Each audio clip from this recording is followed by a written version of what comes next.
you're coming round, corner, and you're flat out, revving it out to 7 grand with the, because I put shift lights in, and 7,000, and it's flashing, and you're changing, and you're doing 200. I think that's when you finally go, oh, I've built an amazing car.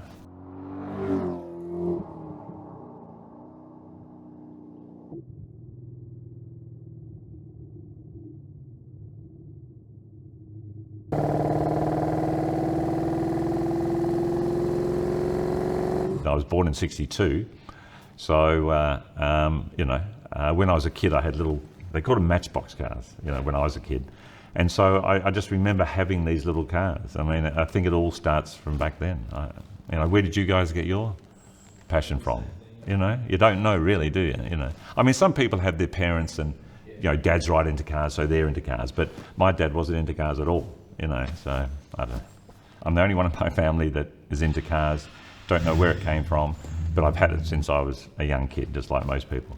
So as far as GT40 goes, I mean, if you're a car person and you look at a GT40, you can't help but, to fall in love with them, How I got to where I am now is a few years, I've always loved GT40s, of course, but my younger brother gave me a book on GT40s. This is going back about 2010. And then, I started looking through that again. And at the time I was living in Queensland, looking for something to do. And when I moved back to WA, I sort of started thinking about building a GT40. So I like running things as a business. I thought, well, I'd like to be the distributor of some sort of replica. So I found Cape Advanced Vehicles, CAV, in South Africa, and was back and forward with them for months. And eventually I went to the factory in South Africa, Cape Town, and looked at the factory, and I was very impressed with what I saw. So I ordered my kit, and they appointed me the distributor. If someone wants to build a GT40, they contact me, and I help them order a kit through Cape Advanced Vehicles. Then it gets imported, and they start building the kit. When you build a GT40, one of the hardest things is to decide what colour. It's like any car, what colour am I going to do it? So I ummed and ahed for months, and then I just thought, really, you have to do the Golf livery. It's the most famous racing car in the world. It won in '68 and '69 at Le Mans, and in particular, the '69 is such a great story. So if you watch the start of the '69 Le Mans, Jacky Ickx, who was driving this with Jackie Oliver, thought that running across the track like they do at Le Mans, he totally disagreed, said that's too dangerous. So if you look at the video, you'll actually see him, like everyone's run across, and he's just strolling across. And he gets in and takes off last, and then he wins the race. It's just an amazing story. Any car person that looks at a GT40 just goes, wow. You'll never get someone to walk up and go, that's a pretty ugly looking car. They're just amazing. The whole time I was building it, and even now, every time I walk in the shed, you can't help but just look at it. It's just one of those cars. So I went to Goodwood Festival of Speed in 2019, and I was walking through the paddock, and I saw a nice GT40 replica. So I walked up to it and took photos, and my wife took photos of me standing in front of it. And anyway, later on, I was reading through the guide, and I realised that it was the actual 68, 69 GT40, and it was just sort of blown away, because Goodwood, you can actually just walk up to any car, whether it's Senna's McLaren or the GT40, no one around. I could have actually got in and driven off in it, no security at all. It was just an incredible experience.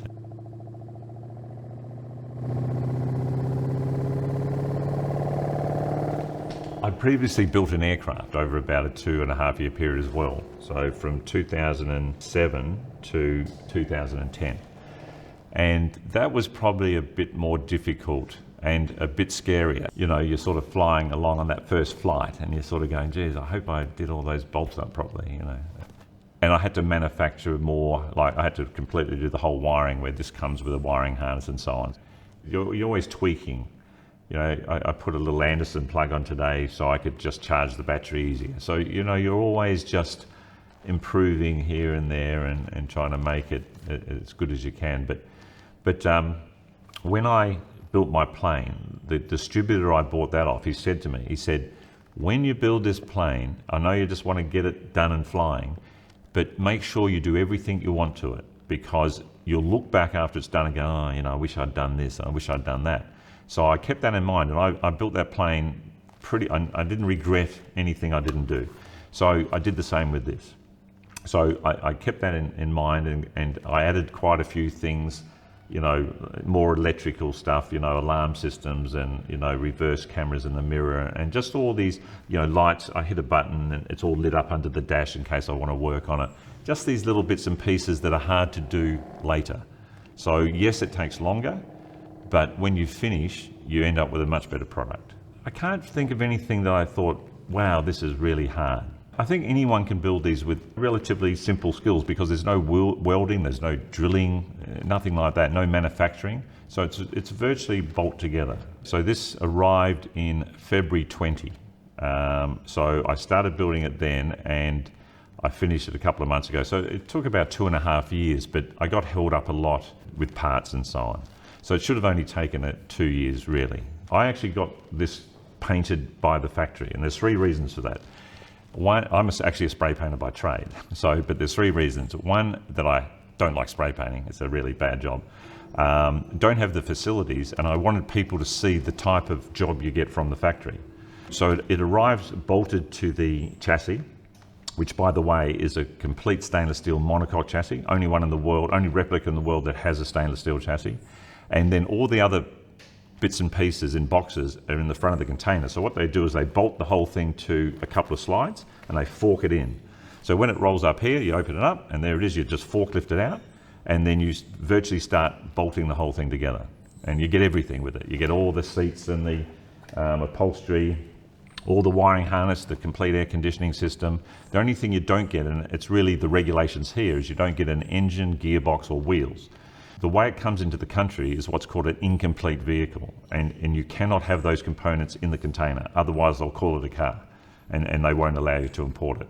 So once it's here, then you source the engine, like the engine came from Queensland, the gearbox came from the US, and the wheels actually came separately from South Africa.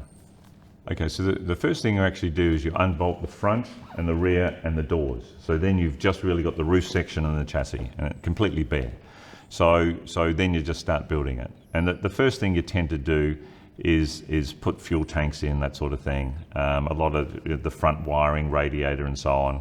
And you sort of work back, then you put all the dash in, which is a big job because you've got to do all you get all the wiring with it, but you actually have to do the wiring yourself.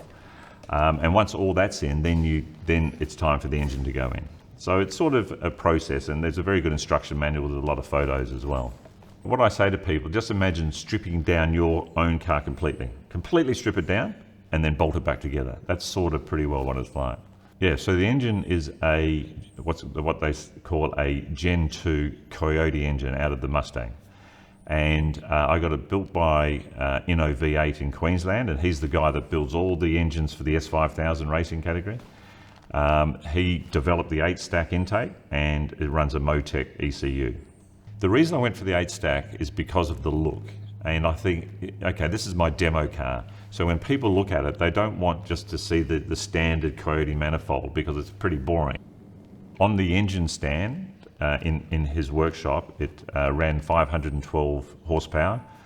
And in the car on the dyno, it's 404 at the wheels.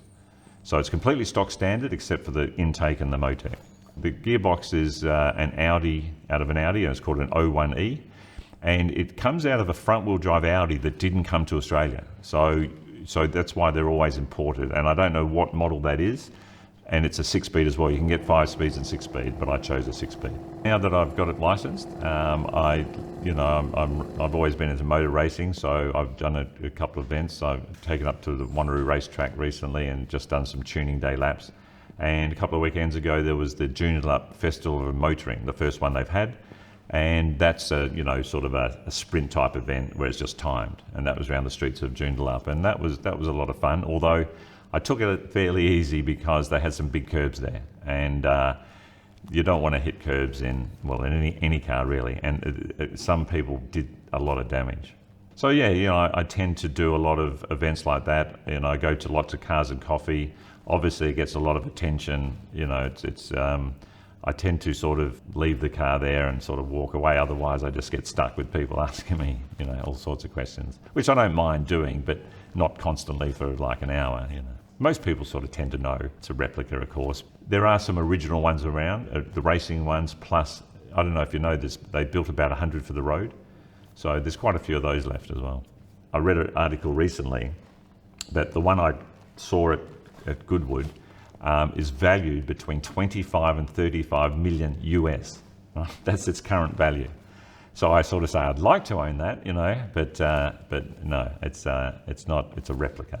Well, I've got a 76 Dodge Monaco, which is a replica of the Bluesmobile, and that's just a fun car to drive around, and everyone loves the Bluesmobile, you know, who are older than you guys, because you know, it was just a cult movie. It was actually made in 1980, but people my age just love that movie, and they love the Bluesmobile. It goes really well at cars and coffees and things like that.